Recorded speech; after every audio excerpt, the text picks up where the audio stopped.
तो गाइस, अगर आप आय प्रमाण पत्र, जात प्रमाण पत्र, निवास प्रमाण पत्र बनवाना चाहते हैं तो इसके लिए आपके पास कौन कौन से डॉक्यूमेंट्स होना चाहिए ये आप ज़रूर सुन लें, नहीं तो आपके आने वाले वक्त में, समय में आपका ये तीनों कार्ड नहीं बन पाएंगे। ठीक है, कौन से आपके पास होना चाहिए डॉक्यूमेंट? सबसे पहले आपके पास होना चाहिए आधार कार्ड, तो होना ही चाहिए। ठीक है, तभी आपका ये तीनों कार्ड बन पाएंगे। फिर आपके पास होना चाहिए कि वोटर ID कार्ड होना चाहिए। ठीक है, बिजली बिल होना चाहिए। ठीक है, राशन कार्ड की फ़ोटोकॉपी होना चाहिए और आपके पास वेतन, जैसे कि आपके पास पासपोर्ट साइज़ फ़ोटो होना चाहिए, एक मोबाइल नंबर होना चाहिए, तभी आप इसके लिए ऑनलाइन कर सकते हैं। ठीक है, अगर आपके पास ये डॉक्यूमेंट्स नहीं हैं तो आप इसके लिए बनवा नहीं सकते हैं। ठीक है, तो हम बात करते हैं कि यूपी में निवास प्रमाण पत्र क्या है। ठीक है तो आप किसी भी राज्य में रहते हैं तो आपको निवास प्रमाण पत्र की आवश्यकता होती है। क्यों बनाया जाता है? जैसे कि कई प्रकार के सरकारी कार्य को पूरा कर सकते हैं, कुछ मुख्य योजनाओं का लाभ लेने के लिए निवास प्रमाण पत्र आवश्यक माना जाता है। ऐसे में अगर आपके पास निवास प्रमाण पत्र नहीं है, बनवाया नहीं है,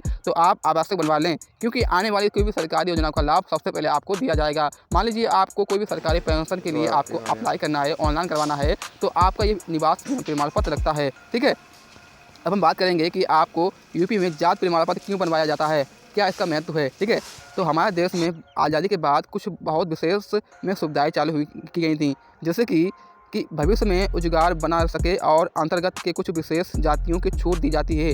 और अगर आप भी उसमें जाति वर्ग से आते हैं तो आपको सरकार की तरफ से छूट मिलती है। मतलब कुल मिला के ये है कि मान लीजिए कि जात प्रमाण पत्र अगर आपका बन जाएगा, ठीक है, तो आने वाले सुविधाओं में जैसे कि सरकार की तरफ से आपका लिस्ट में नाम पहुंच जाता है, तो ऐसा ही में आपको ये पता चलता है, सरकार को ये पता चलता है कि ये कौन सी जात का है इंसान, कौन सी मतलब छोटी जात का है या बड़ी जात का है। तो ऐसे में सरकार आम जनता को पहचान लेती है। ठीक है, उसी के हिसाब से आपको पैसा मिलता है या फिर सरकारी योजना का लाभ मिलता है। ठीक है, कोई भी नई सरकारी योजना आती है तो आपको, अगर जैसे कि आप नीची वर्ग की जात के हैं तो आपको ज़्यादा पैसा मिलेगा। अगर आपको कोई भी सरकारी योजना का लाभ मिलेगा तो सबसे पहले आपको लाभ मिलेगा। और ठीक है, और आप जैसे कि कोई भी फार्म ऑनलाइन कराते हैं तो फार्म ऑनलाइन कराने के लिए आपको कम फीस देनी पड़ेगी। ठीक है, तो इसलिए जात प्रमाण पत्र बनाया जाता है। ठीक है, अगर आप ये वीडियो देखकर पसंद आया होगा तो वीडियो को लाइक करें और एक सब्सक्राइब करें, शेयर करें। ठीक है, मिलते हैं अगले वीडियो में, तब तक के लिए अपना ख्याल रखिए।